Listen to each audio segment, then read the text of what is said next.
Bismillahirrahmanirrahim. Assalamualaikum warahmatullahi wabarakatuh. Anak-anakku sekalian, ya. Hari ini bagaimana kabarnya, sehat? Mudah-mudahan ya kalian semua beserta keluarga sehat ya nak ya. Ibu berdoa ya nak ya. Nah, kali ini kita akan belajar tentang organ pernapasan dan fungsinya pada hewan dan manusia.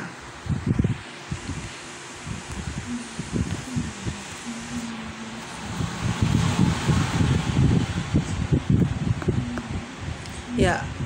Nah, kita lihat hewan dulu ya nak ya. Di sini ada katak dewasa ya. Nah, ada katak dewasa. Bernapas dengan apa nak? Iya, paru-paru dan kulit. Nah, sebelumnya dia berupa berudu atau kecebong. Nah, ikan. Kalian punya ikan di rumah, melihara ikan? Ya, bernapas menggunakan insang. Burung. Ya. Burung bernapas menggunakan paru-paru dan kantong udara. Ya, cacing. Cacing bernapas dengan apa? Permukaan kulitnya.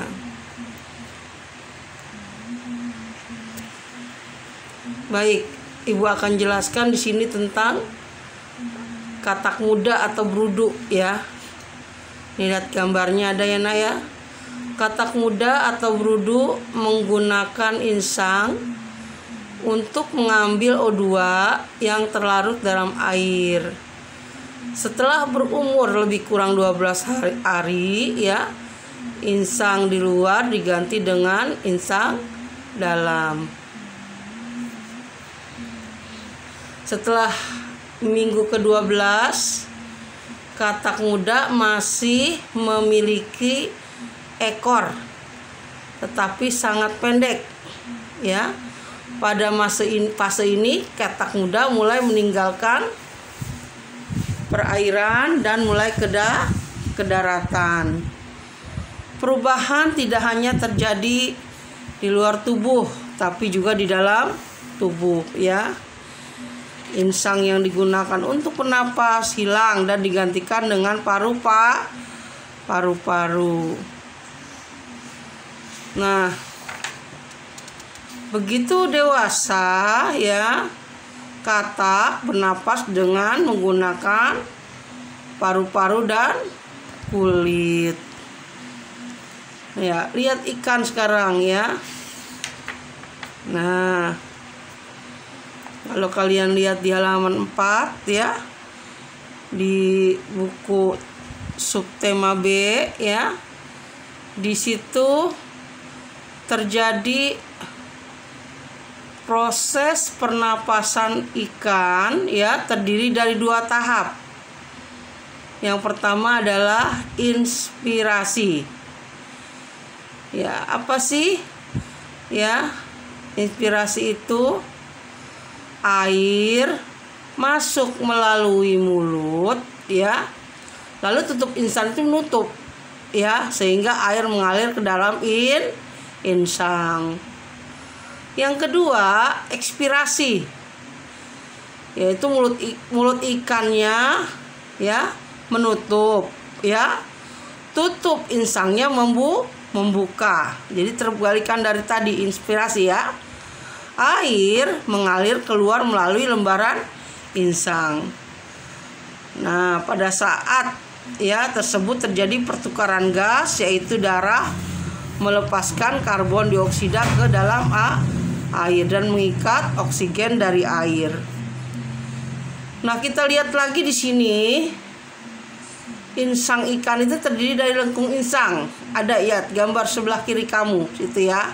Dan ini juga ada di dalam halaman 4. Lengkung insang berupa pasangan rigi-rigi yang berguna menyaring air. Kemudian lembaran insang, ada lembaran-lembarannya tuh nak ya. Nah, di situ ada panahnya situ ya.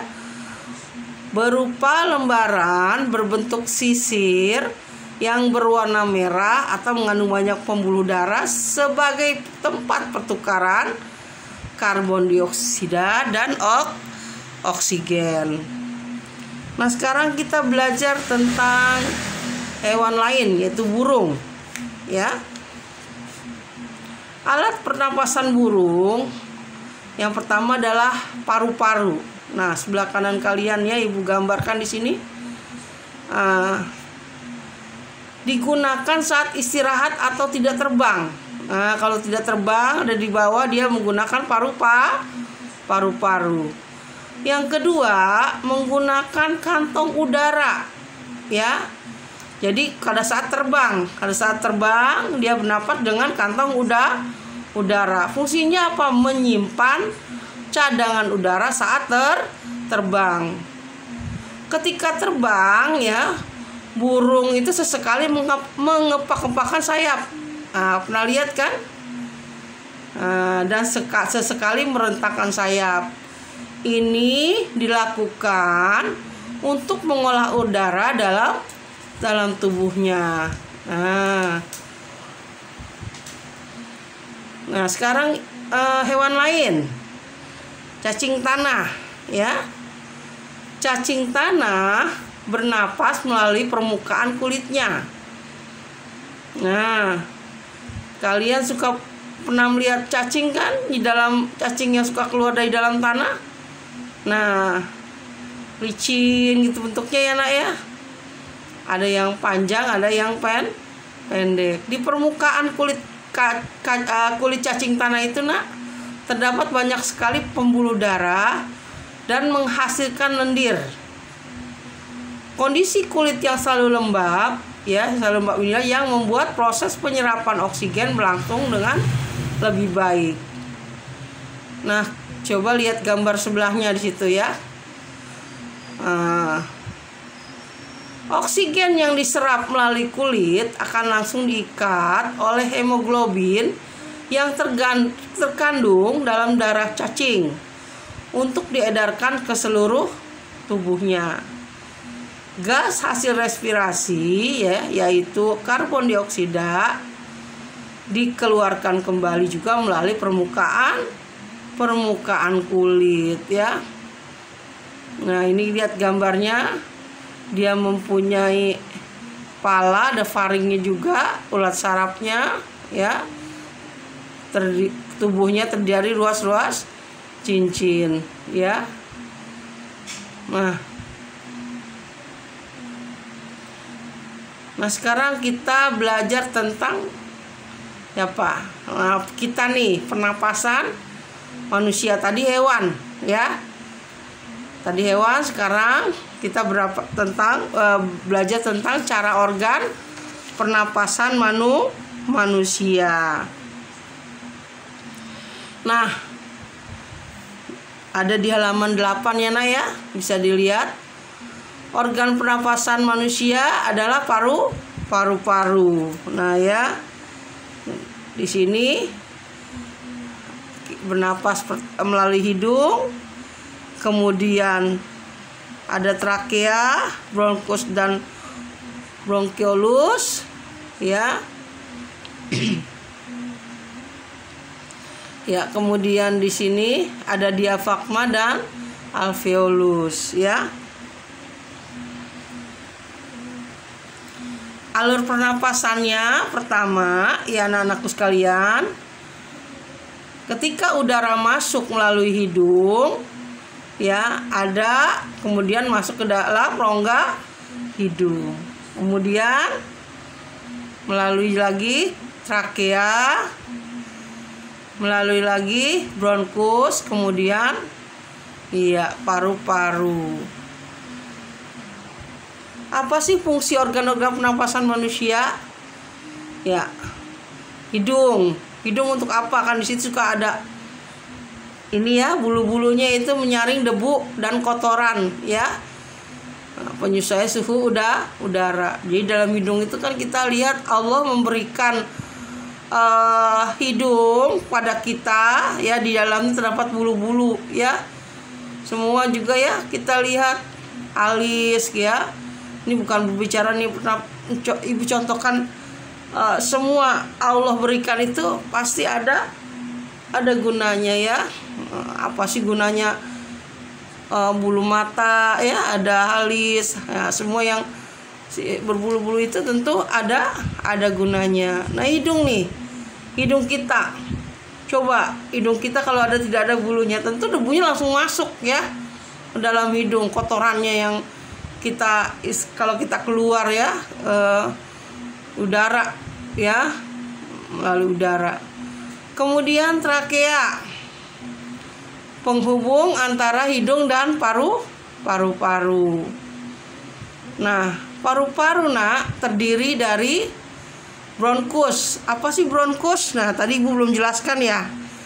Bronkus adalah batang tenggorokan ya nak ya, bercabang dua yang menuju paru-paru dan paru-paru kanan dan kiri.